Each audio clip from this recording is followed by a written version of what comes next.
This is my abortion story, and I want to tell you how I, a woman in her early 30s, a stay-at-home mom to a toddler, married to a surgeon, made a decision like this at 16 weeks pregnant. My husband and I wanted a certain distance between our son and a new baby, and so right as the fog lifts and, you get a little bit of sleep, we were ready to start trying again, and so we did.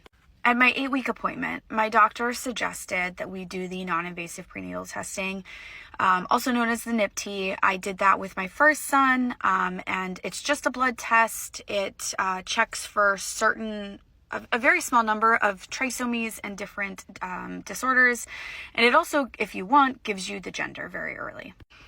As I was walking out of the room, my doctor informed me because of the fall of Roe, if I did decide to have an abortion, I could only do it to a certain amount of time in the state that I'm residing in.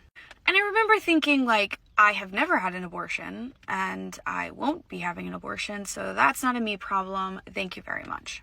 A couple weeks later, I went in, got my blood drawn for the NIPT. A couple weeks later after that, I got a couple of missed phone calls from my OB, and I noticed he was on my actual voicemail, and I became very concerned.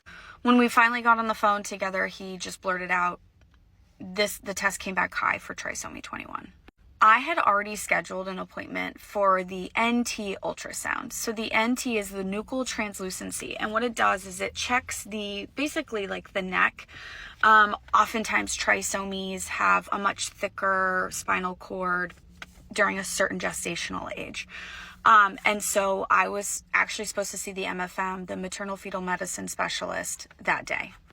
I called their office. They rescheduled me for the next day because they suggested I do a CVS. The NIPT is a screening test. It has a somewhat large margin of error. And a CVS or an amniocentesis is a diagnostic test. This is as close to 100% as accurate as you're going to get because it actually samples and sequences the placenta. So the fetus's DNA is in there. The next day I went in, had the CVS. It was awful. It was painful. Also did the nuchal translucency ultrasound. We were a hair under 3 millimeters. Anything over 3 millimeters would be flagged as abnormal, but we were in the 98th percentile. So we were about 2.8 to 9 millimeters. My husband and I had a trip planned to Germany and Switzerland. We have a friend out there. As I mentioned before, my husband's a surgeon. And so our friend in Germany was a doctor. While on vacation, I got the call, and this was a trisomy 21 diagnosis. And that was devastating for my husband and I. Our doctor friend called a couple doctor friends, and the next day I found myself at the largest teaching hospital in Germany, in that part of Germany, with the head of the hospital doing an ultrasound. That ultrasound was devastating. The anatomy, it was an early anatomy scan. I was just under 16 weeks. And so we found that my son had a heart condition. He had pulling in the front and the back of the brain. The spinal cord was massive. That measurement was 4 times the size that it was in the last reading.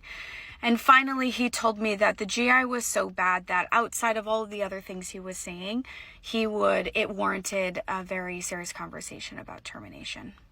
At that point, I was out of the window to have an abortion in my home state.